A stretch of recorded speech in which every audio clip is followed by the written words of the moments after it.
¿Qué tal? Buenas tardes, soy el arquitecto Eric Roberto Ramírez Pérez. El día de hoy vamos a ver los puntos de regularidad del diseño sísmico. Sabemos que el peso es muy importante a la hora de diseñar, eh, reconociendo esto, que las fuerzas de inercia son proporcionales a la masa y en consecuencia el peso del edificio debe procurarse que sea lo más ligero posible.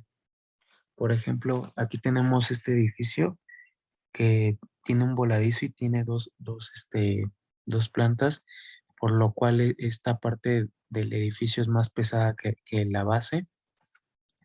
Y si nosotros aplicamos una fuerza sísmica, eh, esto prácticamente tiene un periodo de oscilación más alta que, por ejemplo, si nosotros aplicamos una fuerza sísmica en este edificio.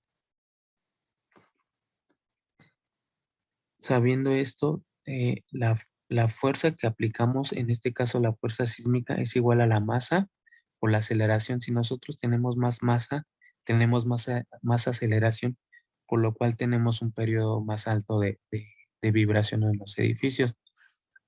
Muchas de las veces el exceso de peso hace que tengamos momentos torsionantes en estas partes, en estas esquinas de la parte de abajo del edificio, y muchas de las veces estos edificios, lo primero que falla es la planta baja. Aquí tenemos el edificio Repsamen, que sabemos que falló por el exceso de peso. Aquí tenemos en el 2009 un cuartito, después lo fueron alargando en el 2015 y después en el 2016 ya esta terraza tenían.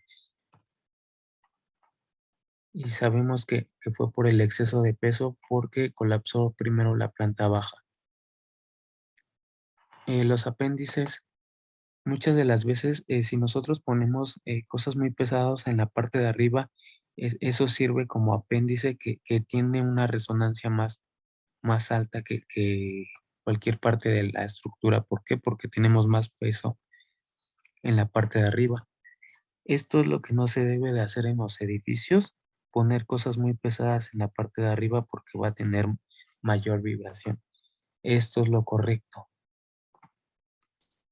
Aquí tenemos más apéndices, y la campana es muy pesada, entonces vibra en sentidos diferentes a toda la estructura y aquí manda fuerzas cortantes para, para, el de- para la demás estructura. Aquí tenemos igual el campanario ya dañado, esta iglesia también. Otro ejemplo de cómo empiezan a llegar las fuerzas cortantes a toda la estructura. Esta iglesia también está dañada. Y bueno, la variación de peso también es importante. No hay que tener muchas variaciones de peso en los edificios. Esto es correcto, hay que mandar todo el peso, el mayor peso posible en la parte de abajo. Forma del edificio en planta. Eh, lo principal es la simetría de la planta, la que tiende a provocar vibraciones, torsiones del edificio. Por ello se debe de evitar formas como las que tenemos aquí. Estas son plantas irregulares. Aquí tenemos una planta en forma de T y esta tiende a tener vibraciones en sentidos diferentes, esta esquina y esta esquina, por lo cual manda fuerzas cortantes en el medio y es por eso que falla el edificio. Aquí tenemos una posible solución, la distribución apropiada de elementos rigidizantes para hacer coincidir el centro de masa y el centro de torsión. Eh, Esto debemos de hacer cuando tenemos una planta irregular, ya sea rigidizar las esquinas. Aquí tenemos un ejemplo del edificio de la ONU. Esta parte, toda esta parte está rigidizada. Y este edificio me parece que está en Condesa. Aquí, como vemos en los escombros, no era tabicón, y en esta parte debieron de rigidizarlo con un muro Milán o ya sea con estructura metálica en forma de X o con otros métodos constructivos, ¿no? De hecho, aquí tenemos ventanales, sabemos que es muy blando de enfrente, pero prácticamente por eso colapsó, porque no está rigidizado este edificio. Aquí tenemos otra posible solución, que es separarlas en formas simétricas y unirlo mediante juntas sísmicas. Esta es una junta sísmica y, por ejemplo, también en las plantas muy alargadas hay que cortarlas y unirlas con juntas sísmicas, ya que esta esquina y esta esquina vibran en sentidos diferentes y por lo regular mandan las fuerzas cortantes en el centro del edificio y eso hace que ya sea colapse o se dañe el edificio. Problemas con edificios muy alargados es lo que les decía, el movimiento diferente de suelos en distintos apoyos. O sea, cuando viene un sismo, si la planta es muy larga, se mueve diferente en este punto que en este punto. Entonces, la deformación empieza a generar y como les repito, las fuerzas cortantes vienen en medio, en el centro del edificio. Este edificio es el de Tlatelolco, se cayó en el sismo del 85 y podemos ver cómo las fuerzas cortantes vienen en el centro y pues era una planta muy alargada prácticamente. Este edificio también colapsó en el 2017 y podemos ver cómo colapsó en el centro. Prácticamente es una planta muy alargada, debieron de haberla reforzado o ya sea separarla por juntas sísmicas. Esta también bueno, es la Facultad de Ciencias de Costa Rica. Son varias plantas arquitectónicas, todas están separadas y unidas por juntas sísmicas. Lo mismo en esta planta. Es súper irregular.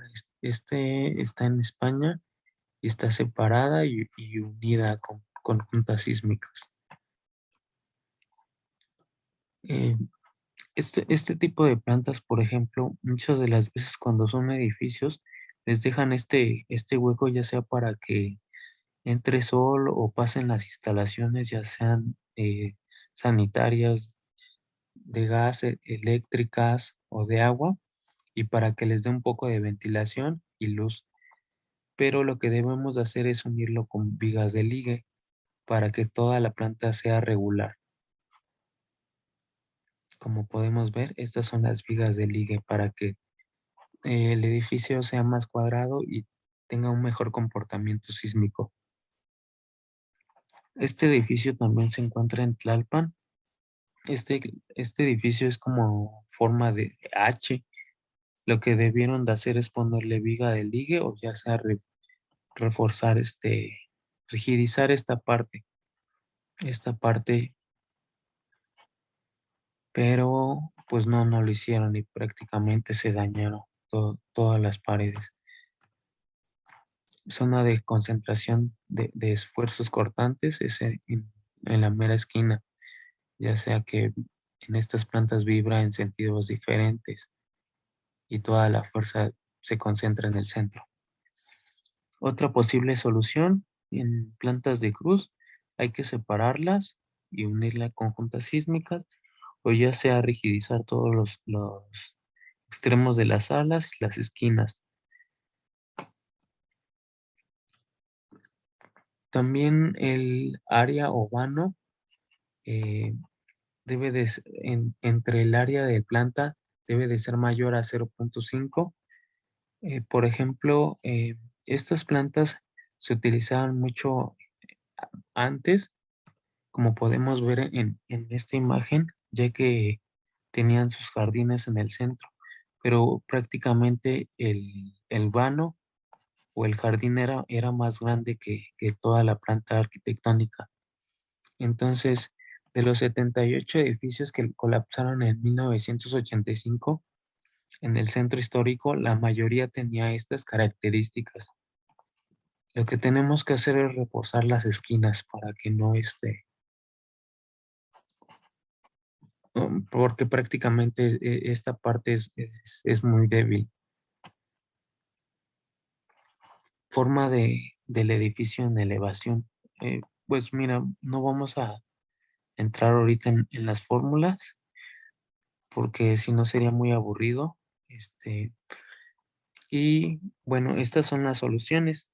Forma prismática y reducción gradual. O sea, aquí están algunas soluciones.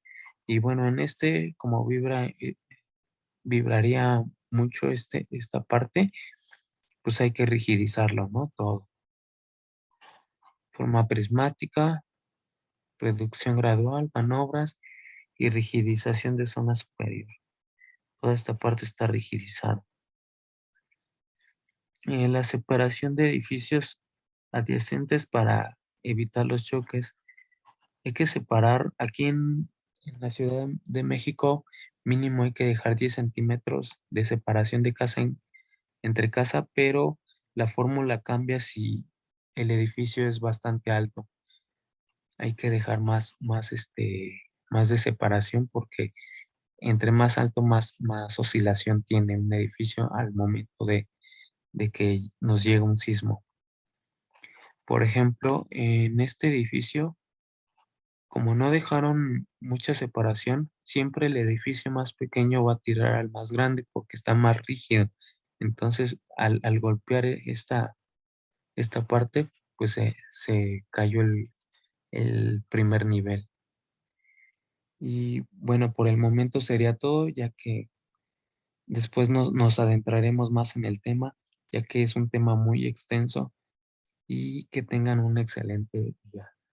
Se despide su amigo el arquitecto Eric Roberto Ramírez Pérez.